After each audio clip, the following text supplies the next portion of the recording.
किराएदार बेटा। उठ जा नालायक, सुबह के 8 बजने को है। तुझे एग्जाम नहीं देना क्या? थोड़ी देर और सोने दीजिए ना पापा। तू उठता या फिर मैं तेरे ऊपर पानी फेंकूं?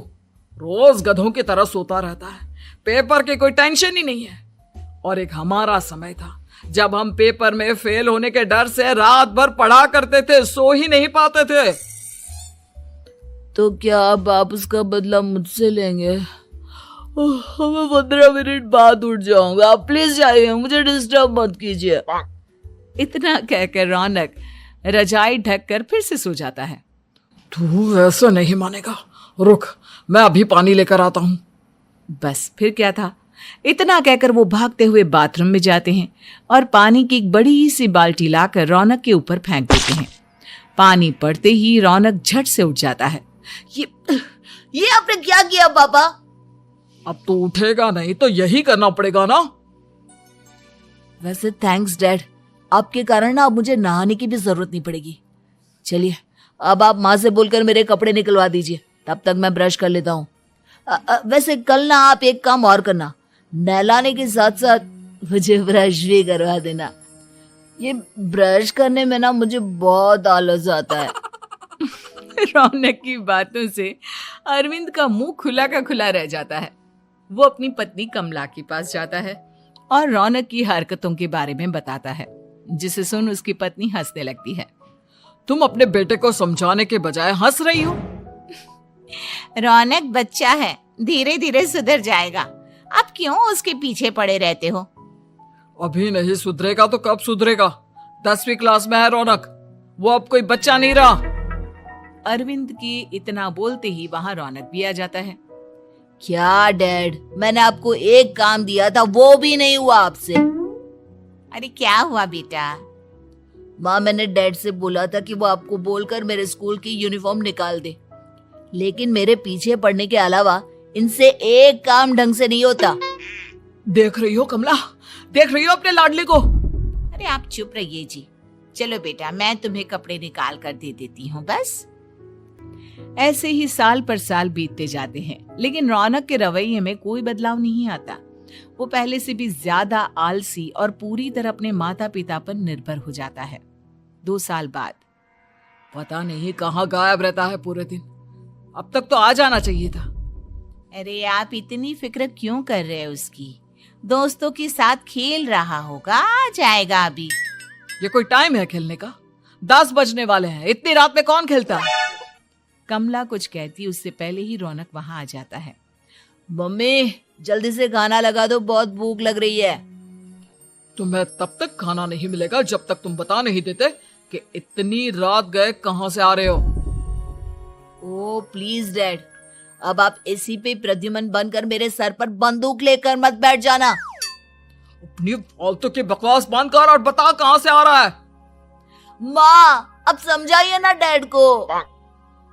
बता देना बेटा, इनको भी तसल्ली हो जाएगी। आप बोल रही हैं तो बता देता हूँ, मैं दोस्तों के साथ मूवी देखने गया था, इसलिए देर हो गई। तो इन सब चीजों में मेरे पैसे उड़ाता है। कभी 1 रुपया कमाने के बारे में सोचा है तूने? जब देखो हवा की तरह पैसे उड़ाता रहता है। माँ अब आप इन्हें चुप करा दीजिए, वरना ना मुझे गुस्सा आ जाएगा। अच्छा क्या कर लेगा? बता ना क्या कर लेगा तू? वैसे बात तो ठीक ही है, मैं कर ही क्या सकता हूँ। पैसे तो फिर भी मैं आपसे ही मांगूंगा ना। चलिए अब ये सब बात छोड़िए और मम्मी मेरे लिए खाना लगा दीजिए। अभी लगा देती हूँ बेटा। मैं बता रहा हूँ कमला, एक दिन ये ऐसे ही बिगड़ जाएगा। ओफो, आप क्यों इतना पीछे पड़े रहते हो मेरे बच्चे के? बात की बाद में देखेंगे, अभी आप शांति से उसे खाना खाने देंगे। अगले दिन डैडी मुझे 10,000 रुपए चाहिए। हाँ? अब इतने पैसे क्यों चाहिए तुझे? डैड आप बिना सवाल किए कभी पैसे नहीं दे सकते क्या? जब तक तू बताएगा नहीं तुझे पैसे भी नहीं मिलेंगे। अरे अब आप अपने बेटे को पैसे भी नहीं दे सकते? नालायक, तेरी उम्र के लोग नौकरी करते हैं और एक तू है जो नौकरी करने का नाम ही नहीं लेता कभी। आप लोगों के होते हुए भला मैं नौकरी क्यों करूं? अरे हम कब तक पैसे देंगे तुझे? तुझे भी तो अपने पैरों पर खड़ा होना होगा ना। कौन सा उधार के पैरों पर खड़ा हूं?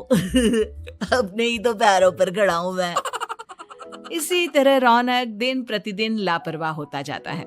उसकी लापरवाही को देखते हुए अरविंद और कमला अपने बेटे की शादी कराने का फैसला लेते हैं और 1 महीने के अंदर अंदर ही रौनक की शादी मेघा नाम की लड़की से करा देते हैं। शादी के कुछ दिन बाद, रौनक, मुझे एक अच्छी सी साड़ी चाहिए, आप ला दोगी ना? हाँ, क्यों नहीं। कितने तक की आती है साड़ी? यही करीब 5,000 तक की। तुम चिंता मत करो, मैं आज ही डैडी से पैसे मांगकर तुम्हारे लिए साड़ी ले आऊंगा। आप कब तक ऐसे ही अपने पापा से पैसे मांगते रहेंगी? कोई अच्छी सी नौकरी क्यों नहीं कर लेते आप? अरे डैड के होते हुए मुझे नौकरी करने की जरूरत ही क्या है? पर आप ऐसे कब तक उनसे पैसे मांगते रहेंगे? कुछ आपको अपने दम पर भी तो करना होगा ना। अब तुम भी बाकी लोगों की तरह मुझे ज्ञान देना शुरू मत कर देना। साड़ी चाहिए ना तुम्हें, मिल जाएगी बस। इतना कहकर रौनक अपने पिता से पैसे मांगने चला जाता है। डैडी, मुझे 5,000 रुपया चाहिए। अब 5,000 क्यों चाहिए तुझे? वो मेघा को साड़ी चाहिए थी। अरविंद आगे बिना कुछ कहे चुपचाप उसे पैसे निकाल कर दे देता है। कुछ दिन बाद, तुम्हें नहीं लगता कमला, रौनक हम पर पहले से भी ज्यादा डिपेंड हो गया है? मुझे तो अब उसके भविष्य की चिंता होने लगी है। कल को हमें कुछ हो गया तो वो क्या करेगा? काश तुमने पहले ये सोच लिया होता तो आज हमारा बेटा इतना लापरवाह नहीं होता। तब मुझे कहाँ पता था कि मेरा लाड प्यार उसे इतना बिगाड़ देगा कि वो इस हद तक लापरवाह बन जाएगा। कोई बात नहीं, अभी भी देर नहीं हुई। मुझे पता है उसे कैसे सुधारा जा सकता है। कैसे? अरविंद कुछ कहता उससे पहले रौनक वहां आ जाता है और पैसों के लिए हाथ फैलाने लगता है। डैड, मैं और मेघा बाहर घूमने जाना चाहते हैं। अरे वाह, ये आज सूरज कहाँ से निकला है? Dad please. अच्छा चलो अब मुद्दे की बात करो। मुझे अब 25,000 चाहिए। अब तुम्हें 1 रुपया भी नहीं मिलने वाला। अगर तुम्हें पैसों की इतनी ही जरूरत है तो कोई ढंग की नौकरी कर लो। मम्मी, आप कुछ कहिए ना डैड को। बेटा, वो गलत क्या बोल रहे हैं? ये सब हम तेरे भले के लिए ही तो कर रहे हैं। मम्मा, मैंने बताया ना आपको, मुझे नहीं करनी कोई जॉब वॉब। तो ठीक है, निकल जाओ हमारे घर से। तुम्हारे जैसे लोगों के लिए मैंने ये घर खड़ा नहीं किया है। जितना ये घर आपका है ना, उतना ही मेरा भी है। मैं कहीं नहीं जाने वाला। जाना तो पड़ेगा ही तुझे, क्योंकि अब मैं तेरा कोई भी खर्चा नहीं उठाने वाला। ठीक है, मत उठाइए मेरा खर्चा, मैं अपने दम पर भी जी सकता हूँ। तो बेशर्मों की तरह अब तक यहाँ क्यों खड़ा है? अपना सामान ले और निकल जाए यहाँ से। रौनक पैर पटकते हुए वहां से चला जाता है।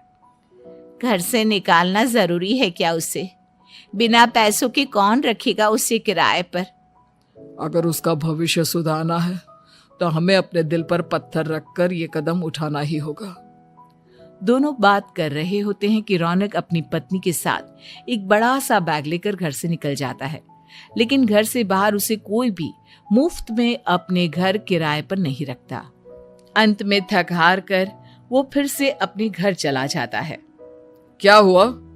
थोड़ी देर पहले तो दहाड़ते हुए घर से निकला था, अब क्या हुआ?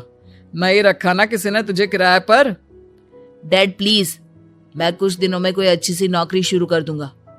आप तब तक तो हमें रख लीजिए प्लीज। सुबह से रात हो चुकी है लेकिन कोई हमें रखने को राजी नहीं है। अब आप ही बताइए, इतनी रात को मैं मेघा को लेकर कहाँ जाऊंगा? ठीक है, बहू की वजह से मैं तुझे घर पर रख रहा हूँ, लेकिन तू इस घर में एक बेटे की नहीं बल्कि एक किराएदार की हैसियत से रहेगा।